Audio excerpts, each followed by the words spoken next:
Hello my very good friends, we are back here once again with Poison Fog Gaming, and this time we have a very special video, a brilliant video. In fact, it is a Highway 101 or Highway tutorials.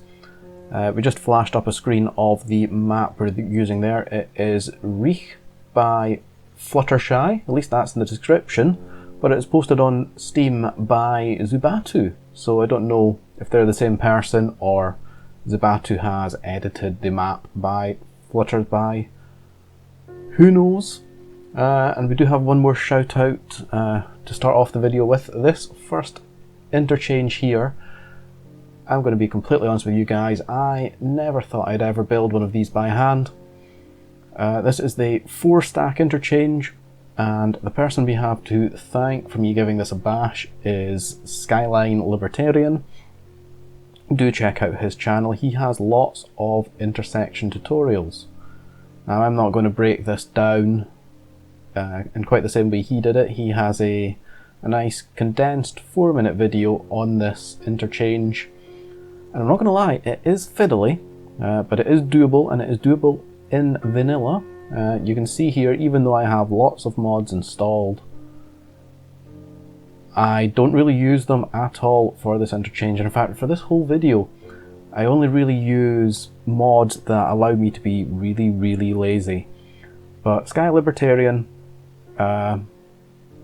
his video breakdown of this interchange just made it look so easy that I thought we'd give it a go, and definitely deserves a little bit of a shout out there. So check him out as well if you're interested in different types of highways. Here, this really is a highway do and don't sort of video from me. The reason we ripped out the old highway is it was the default vanilla highway. In fact, you can see the car still in the shape there. Basically, on a good interchange, or intersection rather, you want the cars to be exiting off an off-ramp before cars come on through an on-ramp. And this one's just a little bit backwards. Cars come on, you have to cross lanes, there's a lot of kerfuffle. This game doesn't really deal with lanes in the best way anyway. So you definitely want them to come off first. This intersection is a very good example of one that we can do this with. And also, if you're one of these people who like intersections to be pretty and symmetrical, then knock yourself out. We can do this. And you will notice I am building it with single lane roads. Now that is absolutely fine if you are wanting to build your own intersections, and I highly encourage you to do so. It's very rewarding. Build it with the smaller roads, build it with dirt roads. You actually get more guidelines if you use a normal 2-lane road, be it a dirt road or just the default starting road that you get. That said, building with smaller roads of any type does help.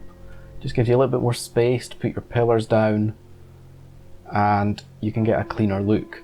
That said though, another big top tip when it comes to the highways, make sure once you have your junction set up, adjust lanes. If you've got 1 lane and 1 lane coming in, make sure what follows it is 2 lanes. Equally, if you've got 2 lanes plus 1 lane coming in, make sure what follows it is 3 lanes. And the reverse is true as well. If you have 3 lanes and 1 splits off, well, you should have 2 lanes. And that's not strictly true for real life, but it certainly will help in the way that the computer renders traffic paths in this game. So it is worth doing, and it is often a real life thing as well. Here we're flashing up some ugly interchanges, and it was just a 5-minute Google. Believe it or not, searching interchanges online in Google Images shows you a lot of city skylines. But this next interchange I'm not proud of, but I'm showcasing it anyway because, once again, I would encourage you to build your own interchanges, but there are so many cities out there who don't have perfectly symmetrical intersections, and that's okay, and there's a reason for it.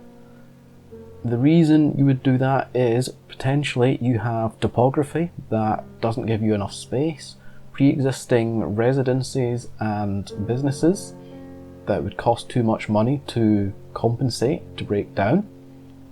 So sometimes you just have to squeeze in an intersection exactly where it is with little space, and it'll potentially be wonky.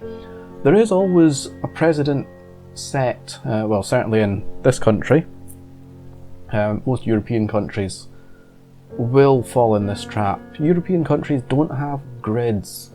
They're not perfect. They grew organically. They're much older than, say, a US country.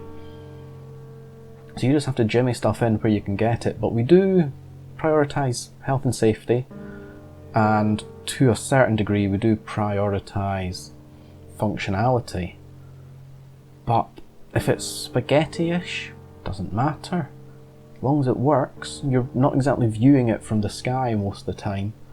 So if you are worried about realism but still want to give freehand intersections a go, and I'll admit this one is butt ugly, but I thought I'd leave it in anyway just to showcase the point. They don't have to be perfect, and in fact most cities aren't perfect. I really think it is a city's skylines thing to have a perfectly beautiful city from the sky.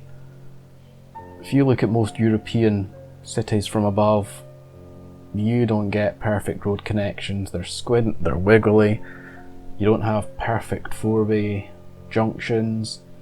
So yeah, don't worry about it. But again, do focus on the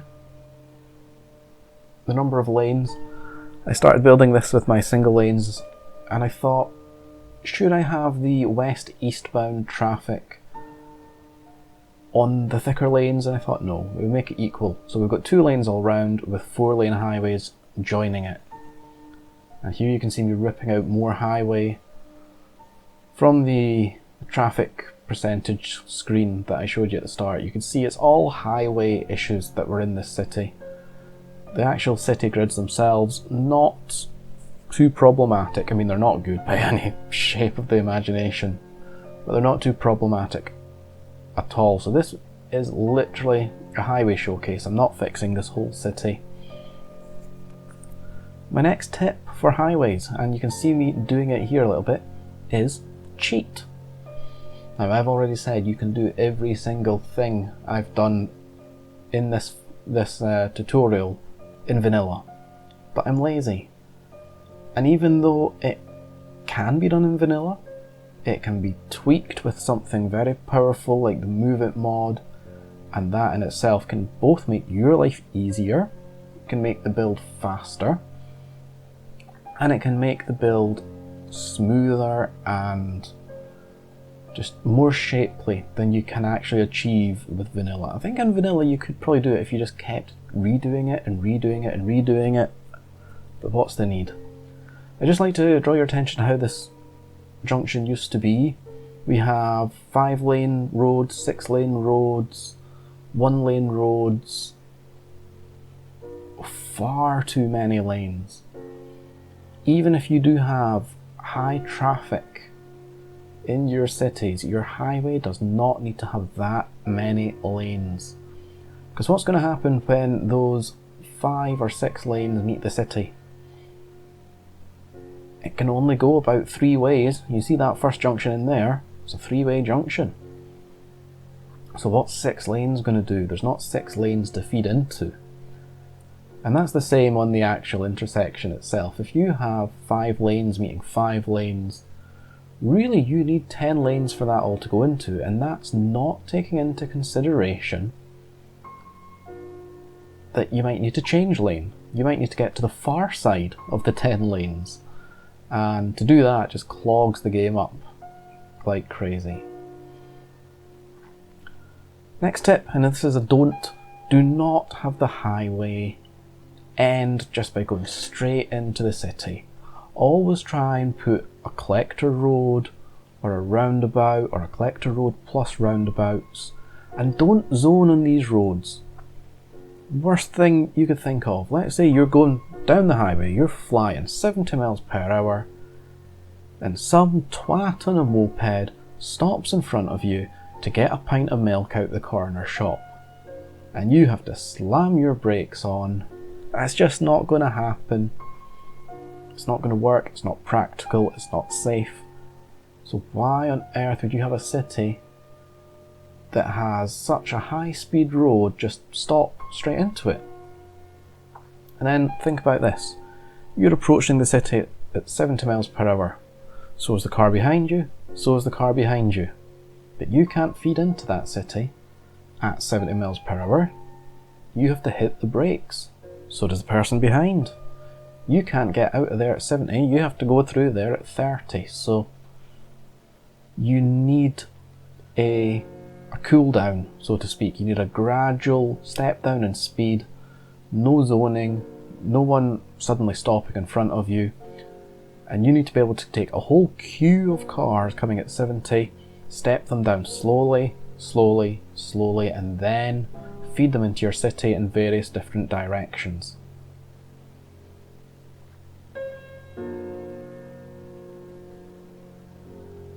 So there's a few different jump cuts here. I've cut out an awful lot of the stuff that isn't highways, but I did run around and pop different ways to enter and exit the city on each of the intersections.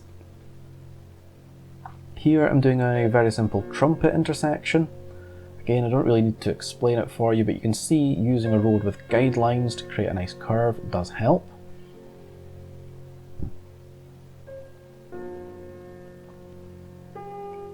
Now another do and don't is certainly a realism one this time. You wouldn't put a slip lane on a bridge. You would have the slip lane joined before the bridge, and the bridge would tend to have the same number of lanes run all the way through. So even this was cutting it close. Also worth noting that you wouldn't have any junction too close to the next junction, at least in an ideal world. Some places you will get that, other places you won't. It just depends on how well the city has been planned out. There are places in the world where there's new cities. There are places in the world where there's very, very old cities. Also, don't be scared to redraw and redraw and redraw and change your plans. Here's a nice little trick as well. If you need to cut a road to a certain size, stick a wee 90-degree branch off it, it creates a new node. Then when you delete, it only deletes to the node itself.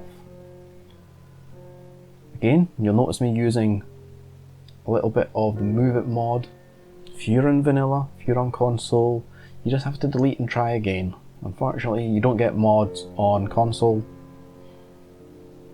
but you could get the same effect. I'm just a little bit lazy,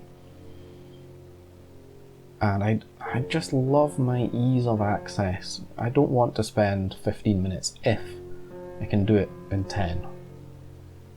And some of the mods can actually produce a much better time result than that, so feel free to play, challenge yourself. You know, I am always going to advocate, give it a go. What's the worst that can happen? You don't have to stick your stuff online. If it doesn't work out, just delete it. Start again, we're all good. But give it a bash. I also quite like the use of spirals. If space is tight, you will often get a little spiral like this, and stepping it up just 3 meters at a time is very beneficial. Using your road guidelines, you can usually get a fairly good circle. Another little tip that you're going to see here, and I think I started here, don't be afraid to work backwards. Sometimes it is easier to work out your curves by coming backwards, and then you can just reverse the road. You just click on the upgrade tool and right click. And any phallic references there are to be given my full apologies. That was not the intent.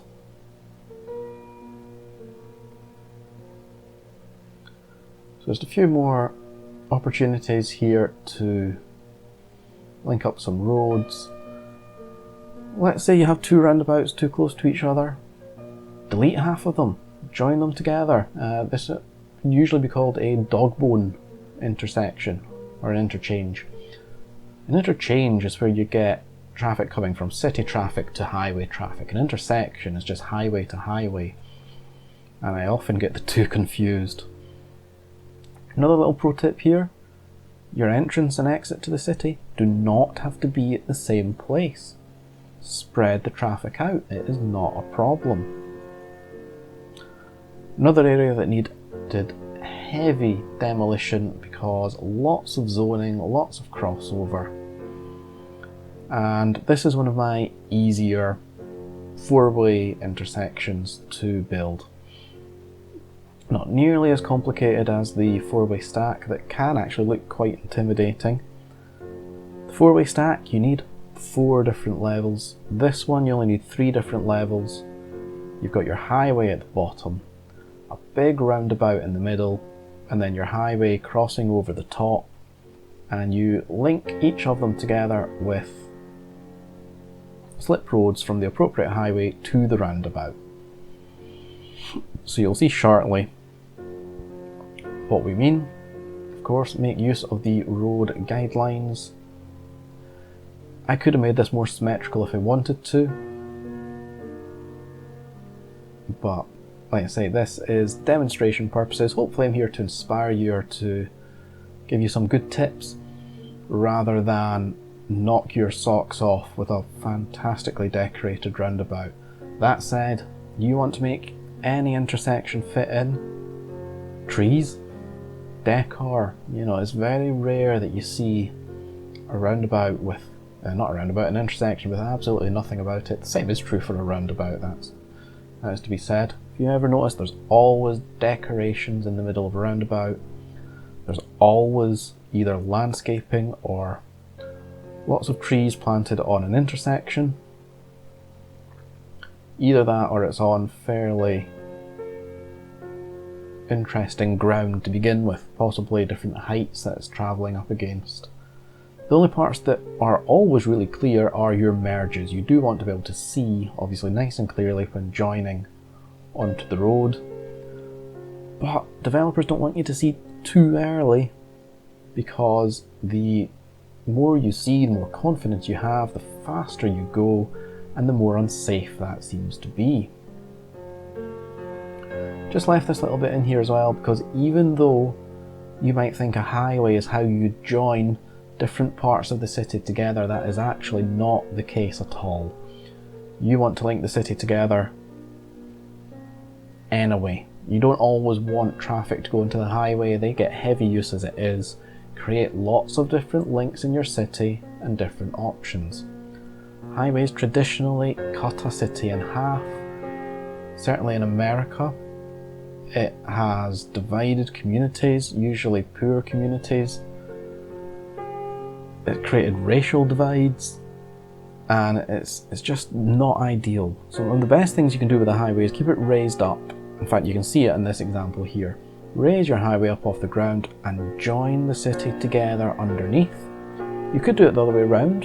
You could join the city together over the top. Most cities, I think, will get to a point whereby if the traffic flow becomes enough, the cost of raising the whole highway outweighs the functionality. But that is a very city-specific point of view, and I can't say I know exactly how that decision process works. But yeah, this area here, we just can't have the highway stop. You don't have traffic lights on your highway. Even if that highway goes through a city, you would do something like this. You would have a slip road, or regular slip roads, just coming off the highway and onto the highway, into and out of the city. But don't slam it straight into a crossroads, a roundabout, maybe. But traffic lights on your highways, I would strongly discourage that. That is definitely a don't. Here's a final view of that four-way stack interchange.